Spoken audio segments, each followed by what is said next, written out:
Assalamualaikum warahmatullahi wabarakatuh. Alhamdulillahirabbil alamin wa bihi nasta'inu bil umurid dunya waddin. Wassalawatu wassalamu ala rasulina Muhammad sallallahu alaihi wasallam wa ala alihi wa ashabihi faman tabi'ahum bi ihsani ila yaumiddin. Amma ba'du fa ya ibadallah, usi nafsi wa iyyakum bitaqwallah haitsu kama qala Allahu jalla wa ala ya ayyuhalladzina amanu taqullaha haqqa tuqatih wa la tamutunna illa wa antum muslimun. Jamaah Bapak Ibu rahimakumullah, alhamdulillahirabbil alamin. Dalu menika kita waget kumpul, kita bisa berkumpul dalam tempat yang terbaik, yaitu masjid duha, masjid-masjid Allah Subhanahu wa Ta'ala. Dan insya Allah setelah kita melaksanakan sholat maghrib secara berjamaah, kita lanjutkan dengan kajian yang rutin kita sampaikan setiap malam Kamis dan malam Sabtu. Bapak Ibu rahimakumullah, malam hari ini sesungguhnya yang mengisi di sini adalah Ustadz Agus Effendi, akan tetapi karena beliau dalam ada udzur syar'i sehingga kemudian minta digantikan, dan sesungguhnya saya malam ini ada jadwal di sana di luar, tapi bisa dilukir dan bisa bertemu dengan panjenengan semuanya. Bapak Ibu rahimakumullah, kita lanjutkan pembahasan kita hadis yang ke-6. Sedikit kita ulang dari apa yang kemarin kita sampaikan. Kemarin ada 9 fawaid dari hadis yang ke-6 dari kitab Riyadhus Shalihin. Saya bacakan secara ringkas. Di sini ada perawi namanya Sa'ad bin Abi Waqqas. Dari Sa'ad bin Abi Waqqas, semoga Allah meridhoinya. Kisah yang sangat terkenal dari kisah Sa'ad bin Abi Waqqas adalah bagaimana perjuangan beliau masuk Islam, kemudian bagaimana beliau menghadapi ibunya yang kemudian berbeda milah dengan Sa'ad bin Abi Waqqas, sampai kemudian mogok makan dan lain sebagainya. Nanti panjenengan bisa cari sendiri, bisa browsing sendiri bagaimana kisah-kisah Sa'ad bin Abi Waqqas.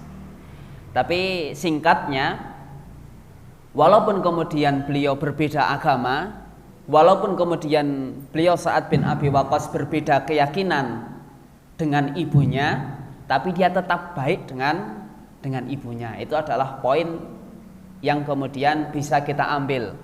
Sekalipun dalam urusan akidah tetap kekeh, tidak ada toleransi, tapi dalam urusan bermuamalah kepada siapapun, walaupun kemudian berbeda agama dengan kita, maka kemudian harusnya kita tetap berakhlak yang karimah, berakhlak yang baik. Itu Sa'ad bin Abi Waqqas. Kemudian ceritanya kemarin sudah kami sampaikan bahwa Rasulullah SAW mendatangi Sa'ad bin Abi Waqqas ketika amul hajjatil wada, ketika haji wada. Karena Sa'ad bin Abi Waqqas ini dalam keadaan sakit yang sangat atau yang parah, ya begitu. Kemudian saat mengatakan, faqultu ya Rasulullah, aku berkata wahai Rasulullah, aku ini telah sakit, kemudian saya ini wa ana dzu malin, memiliki harta yang banyak, dan saya tidak punya hak waris yang akan mewarisi harta-hartaku ini kecuali anak perempuanku. Bagaimana kemudian jika aku bersedekah dengan 2/3 dari semua harta yang aku miliki, begitu? Dan kata Nabi, tidak. Kalau begitu bagaimana jika setengahnya saya wakafkan, saya infakkan semuanya untuk diinfakkan di jalan Allah Subhanahu wa Ta'ala? Maka kata Nabi SAW, la, tidak. Lalu bagaimana jika kemudian 1/3? Maka kata Nabi, Qala ats-tsulus. Ia mengatakan, ia bersabda, ya sepertiga tidak apa-apa. Wa thulutsu katsir, dan sepertiga dari semua harta yang kamu miliki itu sudah sangat banyak sekali. Itu ceritanya begitu. Dan kemarin sudah sampai kepada fawaid hadis yang ke-9. Saya akan menambahkan beberapa poin yang kemudian bisa kita ambil dari hadis itu. Poinnya adalah diantaranya kita melihat bagaimana semangat orang yang dijamin masuk surga itu, bagaimana seseorang yang dijamin masuk surga itu ciri-cirinya ternyata dia bersemangat di dalam beramal. Tadi Nabi mendatangi, yang pertama kalau 2/3 boleh enggak? Jangan kalau 2/3, kalau setengah boleh enggak? Jangan kalau setengah, akhirnya baru kemudian dibolehkan berinfak dengan semua harta, yaitu hanya 1/3. Itu kalau orang solih. Itu kalau orang yang dijamin masuk surga. Nah kalau orang yang tidak solih, Pak kalau badhe sedekah pinten 10 juta, ampun nek sedoso, pinten kurang dari itu. Jawabannya apa? Malahane. Itu kan orang yang yang tidak soleh, oh malahane nek 10 juta berarti 7 juta bagaimana? Jangan kalau 7 juta. Kalau 3 juta bagaimana? Ini kalau orang yang tidak soleh, dia akan mengatakan malahane nek ora oke. Tapi Sa'ad bin Abi Waqqas enggak. Dia ngenyang itu dalam rangka untuk di-ACC oleh Nabi Shallallahu alaihi wasallam. Dan kemudian disepakati, direkomended, yaitu hanya 1/3. Itu semangat Sa'ad bin Abi Waqqas di dalam beramal. Ini contoh daripada teladan ia orang yang kemudian dijamin oleh Allah, oleh Rasulullah Sallallahu Alaihi Wasallam, mubasysyaru bil jannah, orang yang dijanjikan surga. Itu yang berikutnya. Kemudian Bapak Ibu rahimakumullah, ada satu pelajaran ini yang terakhir yang akan kami sampaikan sedikit di malam hari ini. Kata Nabi Shallallahu Alaihi Wasallam menjawab pertanyaan Sa'ad bin Abi Waqqas. Apakah kemudian, kata Sa'ad bin Abi Waqqas, ketika aku tidak berhijrah atau ketika aku tetap tinggal di sini, kemudian saya akan meninggal di sini, saya akan wafat di kota Makkah, tidak ikut hijrah bersama Nabi ke Madinah. Lalu kemudian saya akan ditinggalkan oleh sahabat-sahabat yang lainnya. Maka kata Nabi Shallallahu Alaihi Wasallam, qala, ia bersabda, sesungguhnya engkau tidak akan ditinggalkan. Sesungguhnya engkau tidak akan ditinggalkan. Kemudian ditekankan lagi, fata'mal, maka beramallah kamu wahai Sa'ad. Amal yang apa? Amal yang kemudian tabtaghi bihi wajh Allah, yang kemudian dengan amalmu itu engkau akan mendapatkan ridho Allah Subhanahu wa ta'ala. Dan dengan amal itu dan dengan ketaatan itu engkau akan ditinggikan derajatmu di hadapan Allah Subhanahu wa ta'ala. Ini ada pelajaran yang luar biasa. Pertama, ngeyem-ngeyemi dulu, engkau tidak akan ditinggalkan oleh para sahabat-sahabatmu. Seakan-akan Nabi ingin mengatakan, kalau toh engkau ditinggalkan oleh para sahabat-sahabatmu, maka beramallah kamu dengan amalan yang kemudian dimaksudkan untuk mendapatkan ridho Allah Subhanahu wa ta'ala. Apa pelajaran yang bisa kita ambil? Kalau kita menghadapi satu masalah, maka sampaikan dulu yang paling pahit dulu. Jadi seakan-akan Nabi mengatakan, ya kalau kemudian kamu tetap ditinggal oleh sahabat-sahabatmu hijrah ke Madinah dan kamu tetap tinggal di sini, maka beramal saja. Dengan amalan itu engkau akan mendapatkan ridho Allah, dan dengan ridho Allah itu engkau akan diangkat derajatnya di sisi Allah Subhanahu wa ta'ala. Jadi ini pelajaran yang luar biasa. Kita menghadapi sesuatu, sampaikan dulu kemungkinan yang buruk, baru kemudian sampaikan kemungkinan-kemungkinan yang baik yang setelahnya.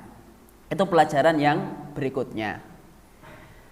Kemudian ada lagi pelajaran yang kita sampaikan dari fawaid hadis ini adalah bahwa ternyata kekhawatiran Sa'ad bin Abi Waqqas ditinggal sahabat-sahabatnya itu, dan kekhawatiran beliau kemudian meninggal di kota Makkah, itu ada beberapa hal yang diterangkan oleh para ulama. Apa diantaranya? Ternyata sahabat itu kalau sudah berhijrah, maka dia berusaha semaksimal mungkin untuk tidak kembali kepada sesuatu yang ditinggalkan itu. Itu orang yang berhijrah. Walaupun kemudian kota Makkah ini kota yang kemudian mereka begitu bangga, kota yang paling utama, tapi kemudian mereka tetap akan kembali ke Madinah, begitu.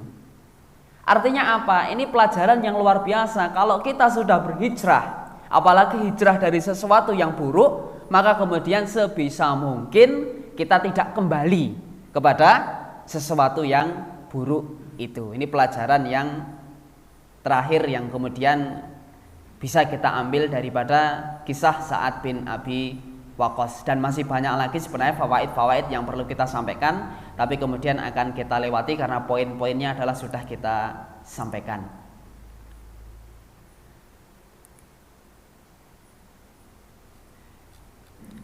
Bapak Ibu rahimakumullah, kita masuk kepada hadis yang berikutnya.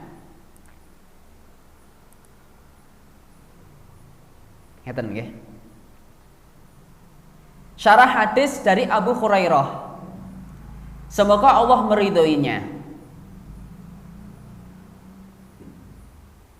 Kata beliau tentang hadis innallaha la yanzuru ila ajsadikum. Allah tidak melihat kepada jasad-jasad kalian. Dari Abu Hurairah, Abdurrahman bin Sakhar, semoga Allah meridhoinya. Ia berkata, Nabi Shallallahu Alaihi Wasallam bersabda. Apa kata Nabi? Innallaha la yanzuru ila ajsadikum. Allah tidak mirsani, Allah tidak melihat terhadap jasad kita, fisiknya. Wala ila suwarikum, terhadap wajah-wajah kita manusia. Walakin, akan tetapi yang Allah lihat adalah qulubikum, hati-hati kita. Rawahu Muslim. Hadis ini diriwayatkan oleh Imam Muslim. Kita lihat bagaimana keterangan para ulama. Hadal hadis, ini hadis menunjukkan tentang apa yang diucapkan, apa yang disabdakan, dan apa yang dimaksud oleh Allah Subhanahu wa taala, apa yang Allah firmankan di dalam Quran surat Al-Hujurat ayat ke-13. A'udzubillahi minasyaitonirrajim. Ya ayuhan nas, wahai sekalian manusia, inna sesungguhnya kami Allah, khalaqnakum, kami menciptakan kalian, min dzakarin, dari golongan laki-laki, wa untha, dan dari golongan perempuan. Kemudian kami jadikan kalian syu'uban, berbangsa-bangsa, wa qabail, berkabilah-kabilah. Supaya apa? Lita'arafu, supaya kemudian kalian saling mengenal. Ini poinnya. Inna akramakum indallahi atqakum. Sesungguhnya orang yang paling mulia di antara kalian, yang saya garis bawah ini, inna akramakum, yang paling mulia di antara kalian di sisi Allah Subhanahu wa taala adalah orang-orang yang paling bertakwa. Maka fawahi Subhanahu wa taala, maka demi Allah Subhanahu wa taala, bahwa Allah tidak akan kemudian melihat kepada hambanya apa yang dilihat, jasad-jasad mereka. Apakah hamba itu dalam keadaan kabirah, dalam keadaan yang besar atau kecil, atau dalam keadaan sehat, atau dalam keadaan tidak sehat. Bahkan Allah tidak melihat tentang fisik mukanya, apakah dia seorang yang cantik, seorang yang ganteng, atau orang yang tidak cantik. Ini sekali-kali hadza laisa bisyai'in indallah, tidak bermakna di sisi Allah Subhanahu wa taala. Demikian pula Allah taala tidak melihat nasab. Jadi kita dilahirkan baik dari golongan orang yang bertakwa maupun orang yang tidak bertakwa, itu tidak kemudian menjadi jaminan di sisi Allah Subhanahu wa taala. Apakah dia keturunan orang yang berwibawa atau kemudian dia keturunan orang yang tidak berwibawa, begitu. Allah juga tidak melihat amwal, harta. Ini semua tidak akan pernah dilihat oleh Allah Subhanahu wa taala abadan, selama-lamanya. Dan tidak ada hubungan antara Allah dan makhluknya illa bittaqwa, kecuali hubungan itu bisa terhubung hanya dengan takwa kepada Allah Subhanahu wa taala. Maka barang siapa yang bertakwa kepada Allah, maka dia orang yang akrab, orang yang dekat kepada Allah.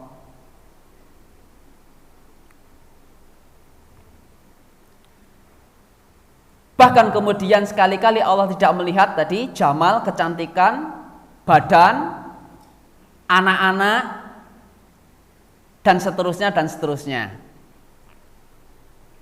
Innama idza wafaqakallahu litaqwa, dan sesungguhnya ketika kamu diberikan nikmat oleh Allah Subhanahu wa taala berupa ketakwaan, ini merupakan satu nikmat, dan memujilah kepada Allah Subhanahu wa ta'ala.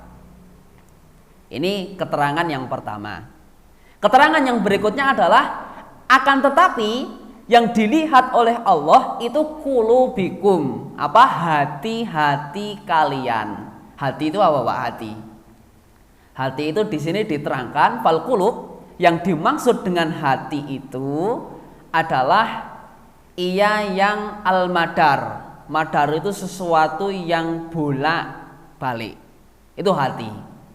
Jadi karakter hati itu dia tidak tetap, dia akan berputar, dia akan berbolak-balik. Itu namanya hati. Dan ini sesuai dengan hadis yang kemudian disampaikan oleh pengarang kitab ini, yang di awal kita sampaikan, innamal a'malu biniat. Sesungguhnya amal itu bergantung kepada niatnya. Kenapa disampaikan begitu? Karena nanti kita contohkan di yang belakang daripada keterangan-keterangan yang kita sampaikan di sini. Baik.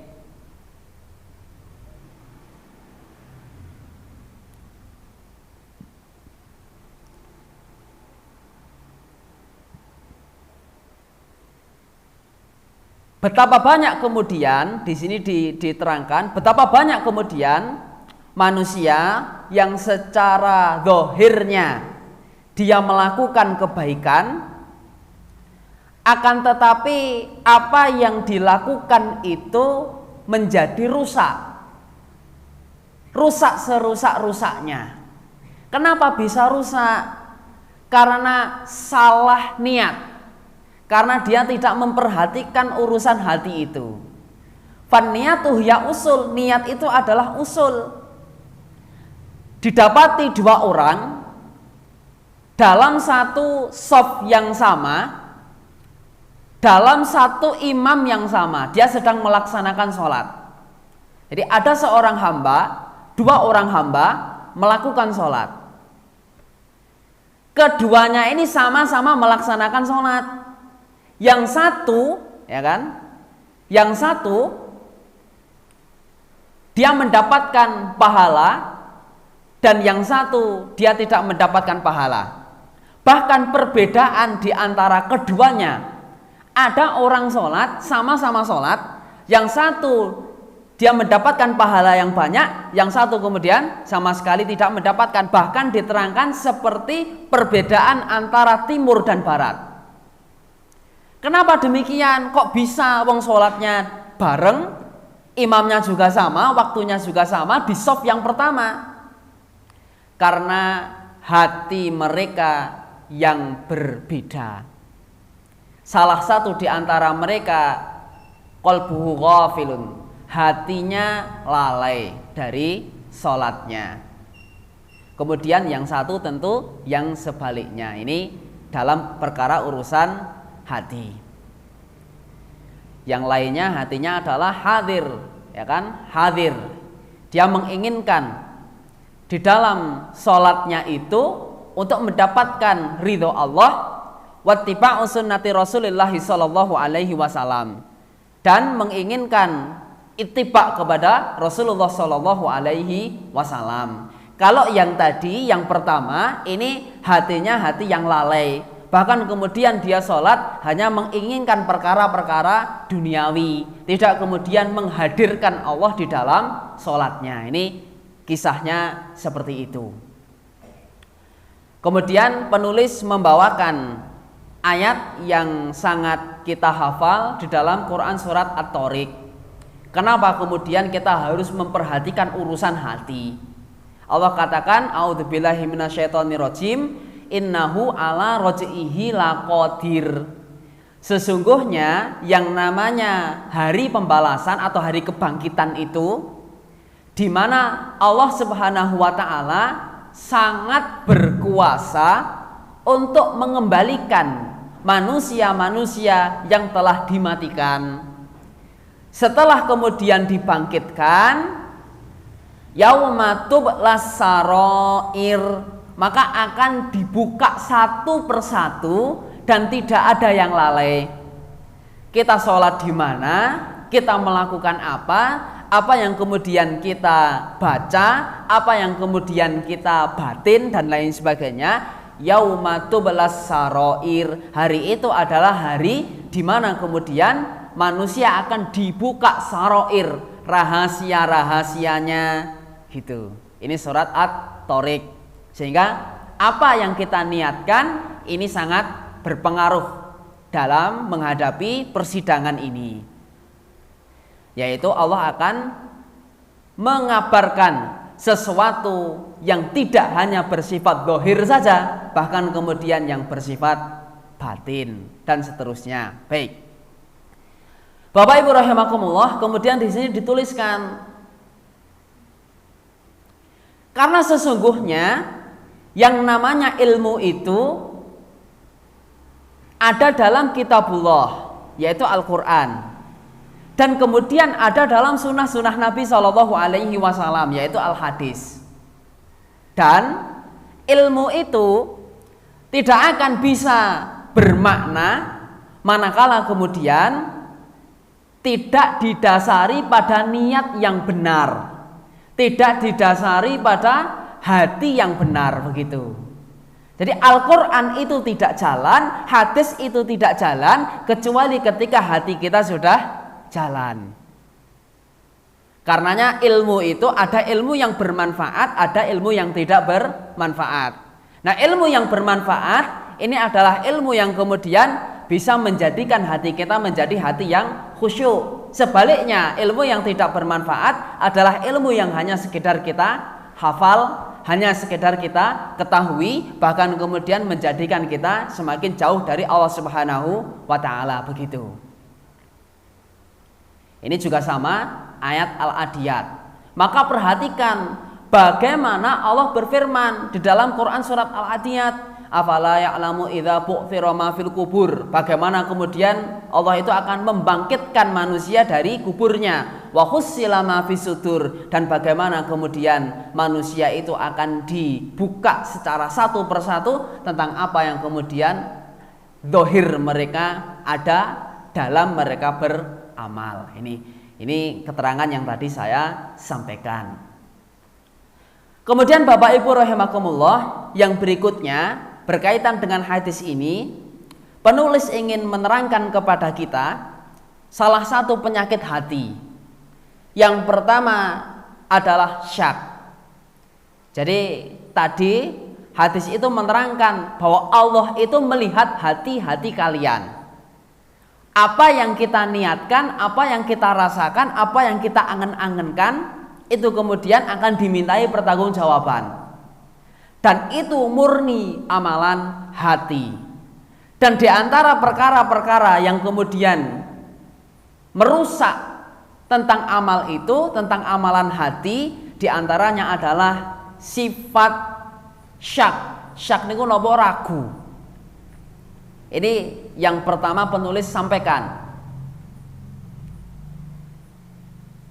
Sebagian orang itu meragukan tentang apa yang kemudian sudah disyariatkan. Maka bagaimana seseorang itu akan yakin terhadap berita dari Allah Subhanahu wa ta'ala, sementara hati mereka ada syak, ada keraguan.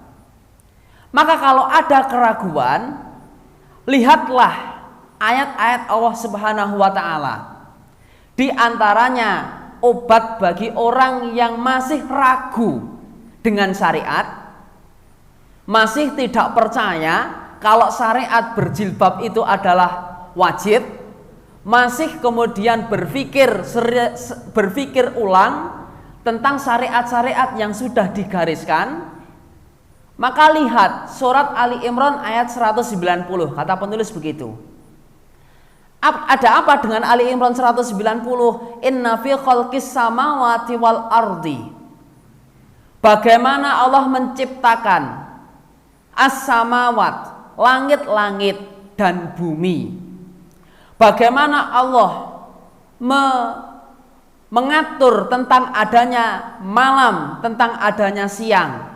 Itu semua merupakan ayat, merupakan tanda-tanda bagi orang-orang yang ulil albab. Mereka ada pikiran di dalamnya. Ini malam, tadi siang. Kok bisa seperti itu? Itu mestinya dipikirkan. Kok bisa ya? Alam itu ada siang, ada malam. Ini muncul syak, muncul keraguan. Bahkan syak, bahkan keraguan itu ada dalam amal-amal yang kemudian kita lakukan. Salah satunya apa? Syak, ragu kalau Allah itu dia zat yang as-sami, maha mendengar, atau dia zat yang kemudian senantiasa melihat tentang hamba-hambanya. Saya kemarin ada kisah. Betul, memang yang namanya masjid itu tempat yang paling baik, dan yang tempat paling buruk itu aswakuha, pasar. Beberapa kejadian di pasar, ada yang bercerita kepada kami. Ini usianya sudah mbah-mbah ya, sudah mbah-mbah karena sudah 50 up, sudah hampir 60. Ada seorang pedagang datang masuk ke pasar. Ini saya ceritakan gawe nopo mboten dicontoh, tapi ini buat peringatan bagi kita. Datang seorang penjual, dia menjual dagangan. Karena dia orang baru masuk pasar kan begitu. Akhirnya berapa harganya? 25.000. 25.000. Ada dua orang mau beli, Bu. Ini niki betul 50.000, niki betul 50.000 kan, sama-sama seperti itu. Yang satu ini pedagangnya ini kadang-kadang mbok gandengan, mboten saged Mas nek gandengan wong niki benten tiang. Ini beda orang. Akhirnya si pedagang ini kemudian dia rodok minggir nuker susuk kan begitu kan, dia menukar uang kembalian karena memang nggak ada kembalian. Akhirnya begitu sampai lagi ke dua orang yang sama-sama mau membeli barang itu, yang pertama langsung ngomong begini, Mas pudi susui begitu. Begitu setelah disusui, lajeng mbah-mbah ini rodo menyingkir, dia meninggalkan tempat jual beli itu tadi, maka yang satu ngomong, "Mas, kula niki pun bayar, sing dereng bayar niko mbah-mbah sing niko ana sama-sama sepuh gitu." Dipanggil, "Mbah, niku pun boten balik." Ini terjadi, sudah sepuh, dia tidak tahu, dia syak kalau kemudian nanti akan ada hari kebangkitan. Kalau kemudian nanti akan dipertanggungjawabkan apa yang kemudian diperlakukan itu. Padahal sudah sepuh. Maka pedagang itu ngelus dodo, "Astagfirullahaladzim, wong wis sepuh kok isih kaya ngono." Ini terjadi dalam minggu-minggu ini. Dan banyak sekali kejadian-kejadian yang sebenarnya bisa kita ambil pelajarannya di situ. Kenapa terjadi seperti ini? Karena dia syak.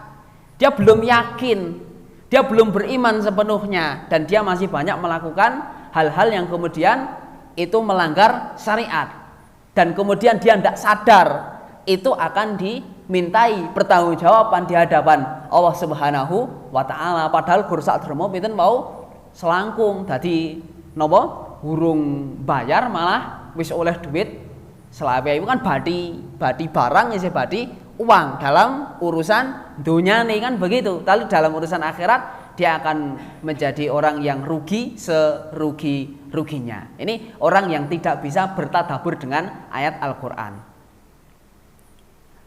Kemudian ada Al-Jasiyah ayat 4. "Bagaimana kami menciptakan kalian, bahkan apa kami menciptakan, kami mengatur min dabah, tentang binatang-binatang yang melata itu sesungguhnya di dalamnya ayatun, ada ayat, liqaumi yuqinun, bagi orang yang meyakininya." Kalau panjenengan pirsa hewan, semut, napa melis yang melata itu, bekicot, ini mestinya kita sampai, kok iso ya Allah bikin seperti itu, kan begitu. Allah tidak segan-segan menyebutkan ba'udah itu nyamuk. Bahkan Allah bisa mempermalukan orang yang tidak yakin dengan syariat Islam, itu lebih hina daripada nyamuk. Maksudnya apa? Maksudnya mereka bikin nyamuk aja nggak bisa kok, begitu. Apalagi kemudian bikin yang selainnya, bahkan lebih kecil dari nyamuk. Nopo sing lebih kecil dari nyamuk hewan? Nopo tengu, tidak bisa kan manusia bikin itu. Nah, ini kemudian menjadi ayat-ayat bagi orang yang kemudian yakin. Saya yakin panjenengan sudah bisa meyakini hal-hal yang demikian. Ini yang pertama, penyakit hati, ya kan, yang menjadikan Allah tidak mau mirsani itu adalah nopo wau syak, ragu tentang Allah dan tentang syariat Allah dan tentang pengawasan Allah, dan merasa kita tidak dipantau oleh Allah Subhanahu wa Ta'ala. Itu yang pertama. Yang kedua, yang kemudian disampaikan oleh penulis kitab yang menjadikan Allah tidak mau mirsani dengan hati kita adalah manakala kemudian kita berbuat syirik. Manakala kita berbuat syirik, maka ketika setan mendatangi hatimu, ya kan, kemudian ini saya sampaikan dulu. Tadi masih keterangan yang syak tadi. Maka ketika setan mendatangimu dalam keadaan kamu menggoda dalam keadaan syak itu tadi, maka lihatlah tentang ayat-ayat Allah. Bagaimana Allah mengatur alam semesta, bagaimana Allah merubah tentang hal-hal itu, mengatur semuanya. Bagaimana kemudian Allah Subhanahu wa Ta'ala merubah kondisi manusia, ya kan? Di antaranya hatta ta'lamu anna li hadzal qauni mudbiron hukman azawad, sampai kemudian kamu betul-betul yakin bahwa kemudian apa yang terjadi di alam semesta ini adalah ada hak Allah Subhanahu wa Ta'ala, ada campur tangan Allah Subhanahu wa taala. Kemarin yang terbaru itu yang mana, yang Semeru itu kan, itu seketika, Pak. Jadi kalau kita lihat dalam beberapa media yang bisa kita ambil, itu kan banyak pelajaran yang luar biasa.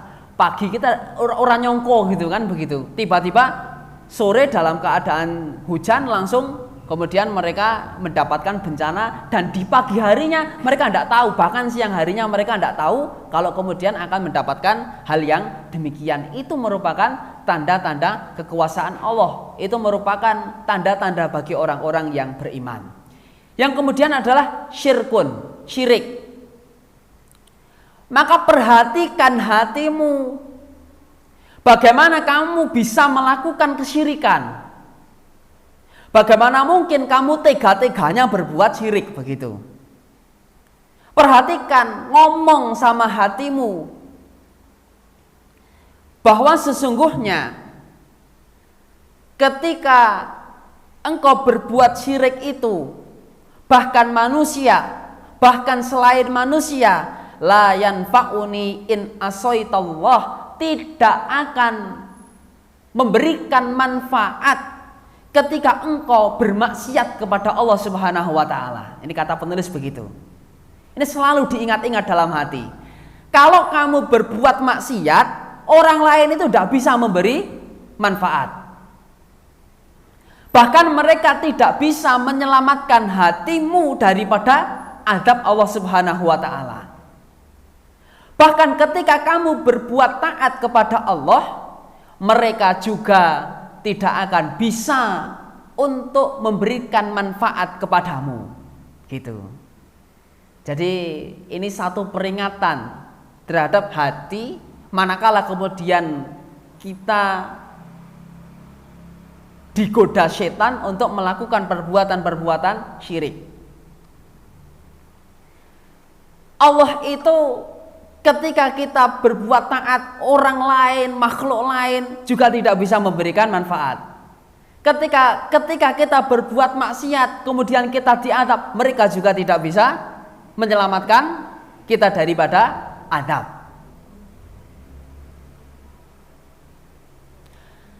Kalau yang demikian itu yang terjadi, falimada tusyriku billah, kenapa engkau berbuat syirik kepada Allah Subhanahu wa ta'ala? Begitu.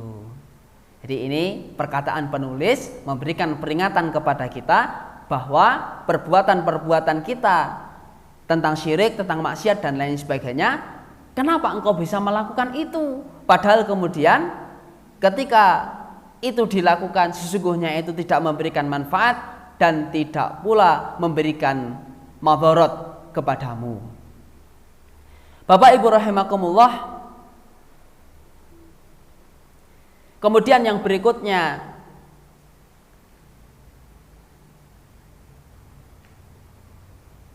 ini ada nanti dibaca di rumah, Al-Maidah ayat 41. Dipelajari itu kaitannya dengan ulaika ladzina lam yuridillahu ayyutahhiru qulubuhum.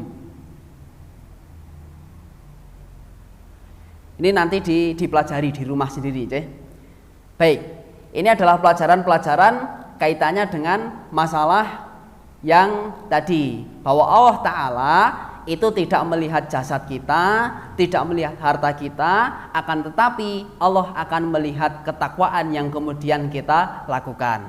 Singkatnya, sesuatu yang menghubungkan manusia dengan Allah itu adalah takwa. Kemudian perkara-perkara yang menghalangi dari kita terhadap kedekatan kita kepada Allah, yang pertama tadi adalah masalah syak, yang kedua tadi adalah masalah syirik. Ini sesuatu yang harus kita hindari. Bahkan ketika kita berbuat syirik, itu orang lain tidak akan bisa menyelamatkan kita. Bapak Ibu rahimakumullah, itu faedah dari hadis yang ke-7. Kembali ke hadis yang ke-6, mohon maaf tadi saya lupa menyampaikan. Ada satu yang luar biasa yang kita bisa kaji dari hadis yang ke-6. Ternyata Sa'ad bin Abi Waqqas ini itu kemudian ketika beliau bertanya kepada Nabi Shallallahu Alaihi Wasallam, apakah aku akan ditinggalkan oleh para sahabat-sahabatku?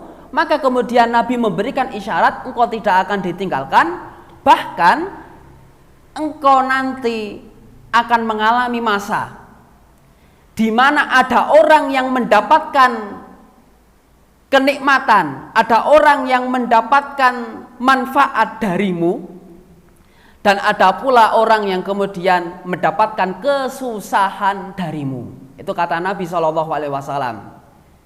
Satu pelajaran ini yang bisa kita ambil, prediksi Nabi tentang gaib itu tidak ada yang meleset. Yang kedua, kata Nabi Shallallahu Alaihi Wasallam, salah satu sesuatu yang dikabarkan kepada Sa'ad bin Abi Waqqas, nanti kamu akan mendapati orang yang pro dengan kamu dan ada orang yang tidak suka. Apa pelajaran yang bisa kita ambil? Pelajaran yang bisa kita ambil, dimanapun tempat, ketika kemudian kita sudah melakukan satu amalan, maka hukum alam itu pasti akan berlaku. Orang sekaya Sa'ad bin Abi Waqqas, orang yang dijamin masuk surga, orang yang kemudian ikut di dalam peperangan bersama Nabi Shallallahu Alaihi Wasallam, orang yang begitu mulia akhlaknya, itu ternyata di kemudian hari, dan betul kata Nabi Shallallahu Alaihi Wasallam, banyak orang yang tidak menyukai Sa'ad bin Abi Waqqas. Kenapa bisa? Bisa karena Sa'ad bin Abi Waqqas ini adalah orang yang bertakwa. Berarti sebaliknya, siapa yang tidak suka? Yang tidak suka adalah orang yang munafikun, orang yang musyrikun, orang yang kafirun. Itu seperti itu. Kita juga sama, Pak. Di mana kita tempat beramal, kalau amal kita baik, tentu orang yang beramal tidak baik akan tidak suka. Kehadiran kita ini akan bermakna dua. Ada orang yang senang dengan kehadiran kita dimanapun tempat berada, ada orang yang tidak suka. Bahkan Sufyan As-Tsauri itu memberikan faedah yang luar biasa.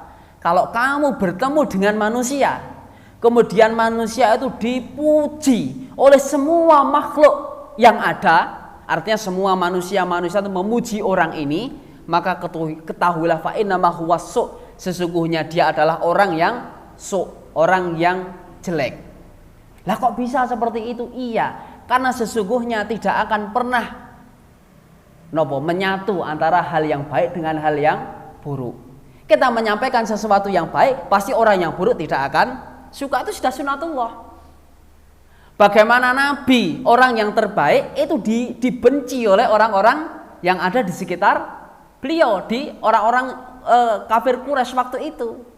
Maka pastikan kehadiran kita ini adalah menjadi orang yang suka dengan yang baik-baik. Jangan kemudian kita susah ketika ada orang yang berbuat baik, tapi jadilah golongan orang yang senang ketika kemudian ada orang yang melakukan kebaikan. Dan ini juga bermakna bahwa komentar manusia itu tidak penting. Sekali lagi, komentar manusia itu tidak penting. Yang penting adalah kita mendapatkan ridho Allah Subhanahu wa ta'ala. Sekalipun dalam fikih dakwah itu tetap harus diperhatikan. Sekalipun kemudian kita tetap harus berbuat baik terhadap siapapun. Walaupun ada orang yang membenci kita dimanapun kita berada, itu sudah sunatullah. Karena apa yang kita sampaikan jika itu baik, pasti orang baik tidak suka. Baik itu hasad dan lain sebagainya. Bahkan termasuk di dalam fikih pernikahan, itu ada larangan kita mengupload, larangan kita meng-share ya. Meng-share itu apa? Membagikan bagaimana kebahagiaan kita dengan istri dan anak. Itu sampai ada larangan seperti itu. Kenapa kok dilarang? Kok tidak boleh, kenapa? Ini kan istri-istri kita lah. Iya, siapa yang bilang itu istri orang lain, kan begitu. Jadi kita upload foto suami dengan istri sedang itu sampai ada larangan di situ. Kenapa? Karena menjadikan hasad bagi orang lain gitu. Menjadikan penyakit ain. Itu sampai dalam urusan seperti ini diatur dalam fikih pernikahan. Karenanya kalau ada yang masih upload dan lain sebagainya sebaiknya dihilangkan, termasuk posting-posting sesuatu hal yang demikian. Ya kalau niatnya dakwah dan lain sebagainya wa alam ya, tapi kemudian intinya itu diatur supaya manusia tidak berbuat hasad. Yang baik aja bisa dihasatin, apalagi kemudian yang tidak baik. Napa kebalik, Pak? Kebalik ya. Yang tidak baik aja bisa dihasatin, apalagi yang kemudian berbuat kebaikan. Demikian ini apa yang kita sampaikan. Nanti masih masuk hadis yang ke-8, ke-9 kaitannya dengan masalah hati, masalah niat. Kemudian nanti setelahnya kita masuk ke dalam bab taubat, hadis-hadis yang bercerita tentang masalah taubat. Ini apa yang kita sampaikan di malam hari ini, mudah-mudahan memberikan manfaat kepada kita semua. Dan ini ada kabar Pak Don kakaknya ndak ada, betul Pak? Kakaknya Pak Don di mana, di Sumopuran ya. Nanti sebagian jamaah jika mau kita bareng-bareng ke sana untuk takziah ya, untuk takziah ke Pak Don. Aku qouli hadza, mudah-mudahan menjadi manfaat kepada kita semuanya. Besok siapa jatahnya? Sinten ngijing? Ustadz Ja'far Shadiq ya. Besok Ustadz Ja'far Shadiq. Aku qouli hadza, subhanakallahumma wa bihamdika asyhadu an la ilaha illa anta astaghfiruka wa atubu ilaih. Assalamualaikum warahmatullahi wabarakatuh.